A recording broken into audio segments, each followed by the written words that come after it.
Please join me in welcoming director Brett Story. It used to be that prisons, despite still being places of disappearance, were institutions that you could get access to some degree. People would encounter them in cities, or academics or journalists or even filmmakers could get inside. It was still controlled, but they could get some sort of access to the goings-on inside their walls, and that's less true than it's ever been before, but also they're bigger than they've ever been. So I was thinking about that, as something that should be an artist's dilemma or a documentarian's dilemma, and was thinking about, that actually is an opportunity. This so-called problem of access is actually being an opportunity to see the prison differently, and I sort of mean that in a broad sense. So not just have to point the camera somewhere else, but also what would it mean to suggest that by pointing the camera somewhere else, we could actually see and think through the prison and its role in our society differently. And that's, I think, for me, just in terms of the kinds of films that I watch, the kinds of films that I find really inspiring, and other art forms as well. I think that, sometimes the act of looking straight at something is really powerful and important and the thing to be done. And at other times, looking straight at something can actually be, in a weird way, sort of distracting. Like it can make us see, sometimes projects that are just about describing the awfulness of something can also inadvertently make us feel like nothing else is possible. And I was interested in the possibility opened up by looking everywhere but the actual prison as a way to kind of upend our ideas, not just of where we can find it, but with the kind of role it plays, and how it intersects with these other institutions and these other infrastructures in our lives. So you're living in New York now, but you're Canadian, and there's a joke in the States about, if you're traveling in Europe, you're backpacking or whatever, it's like put a Canadian flag on your backpack and people won't, they won't badge you, they think you're nice. Right? You know what I'm talking about? Yeah. Our perception globally is not the best. And we're not working on it either. Out the window. But it came up a couple times in the film that you were outed as Canadian. So I was wondering if your approach to the film, it really specifically, like in the moments where you're going up to someone saying, "Can I film you?" and they say, "Oh, who are you?" "A white woman." "Okay, from Canada." "Okay."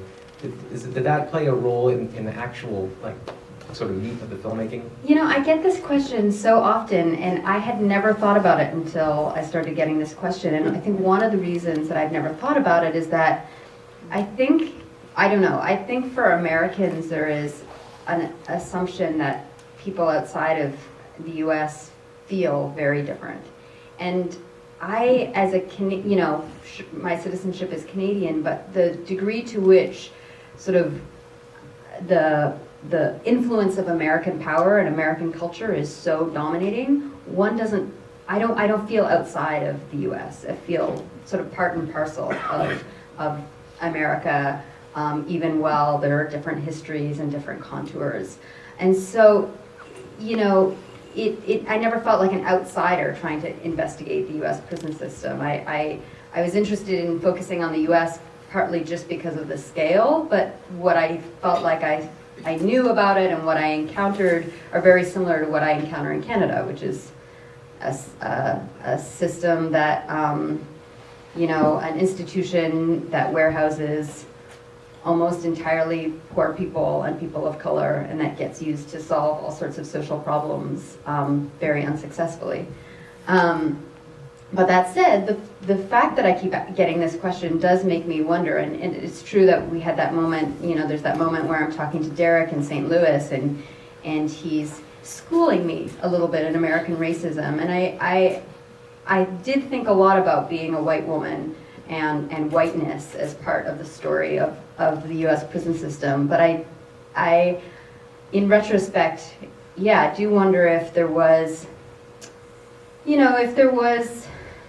if people encountered my whiteness differently because I introduced myself as a Canadian rather than an American, and maybe, I don't know, I mean, I'm hesitant to say people were more generous with me as a result, because I think one of the remarkable things about doing this kind of work is that you get to constantly encounter people's capacity for generosity, and it's one of the great pleasures for me of making films at all, is that you go to a place, you feel like you have no right to ask people hard personal questions about their lives, and then the degree to which, if you're respectful and transparent and honest about why and what you're doing, people open up their lives to you. It's really humbling and remarkable and very generous. So I don't know if people were more generous or intersected with me in a different way when they learned that I was Canadian, but it's possible. I think we think, oh, that's cute. Yeah. Just kidding. I'd like to open it up. I usually ask a couple more, but I think there's just too many, probably a million great questions in here. So, great. Well, I have one. Are you from Ontario? Yes, I lived in Quebec a long time too. Well, I was from Detroit long ago, and I wondered that Quicken Loan, the segment on Quicken Loans taking over downtown, or as a beacon of hope in central Detroit. How did that relate to your theme? I think I'm wondering what you're. Well, this is the thing. I think people, I get this. Oh, sorry. The question was how the Quicken Loans bit related to the film, sort of more largely. Sure. Yeah. I'll say first that I sort of was deliberate when making this film. I was deliberate in thinking about scenes and landscapes in which the connection to the prison system would be really obvious, or there'd be a moment in which it became very clear, and then also having these scenes where the route is slightly less direct. And that was important to me because this is a project very much about thinking about the prison system outside of just the narrow confines of crime or law and order, and thinking about prisons in relation to cities, in relation to social protest, in relation to race, in all sorts of ways. So this is definitely a scene, the Detroit Quicken Loans scene, where sometimes after a screening immediately, people will want to know what I intended. But I'm sort of interested actually in the different ways in which you can enter that scene, and I think that there are, even if you probably have an inkling about what it's about, and it's probably right to some degree, or totally great. I mean, this is part of making a project, is letting it live in other people's interpretations, and I really celebrate that. So I'll just say that I got interested in prisons through my own work as a housing activist, and my very first film was about the gentrification of a neighborhood in Montreal. And doing work around gentrification and housing and eviction, you sort of immediately get to the role of the police and the work that police do in cities to make gentrification possible. And so that kind of birthed in some ways my own trajectory in terms of work around the prison system, and if it was a theme that I wanted to touch on in this film. So for me, the entry point into Quicken Loans was just an interest in, this multi-billionaire and his reclamation project to invest, all sorts of real estate money into revitalizing the city. And the question I ask, of that, or try to, or I'm interested in, is what is the security apparatus that he and they have to deploy to that end? What is the role of security cameras? What are their relationship to the police, and how is that working in aid of the kind of displacement that we're now seeing in Detroit?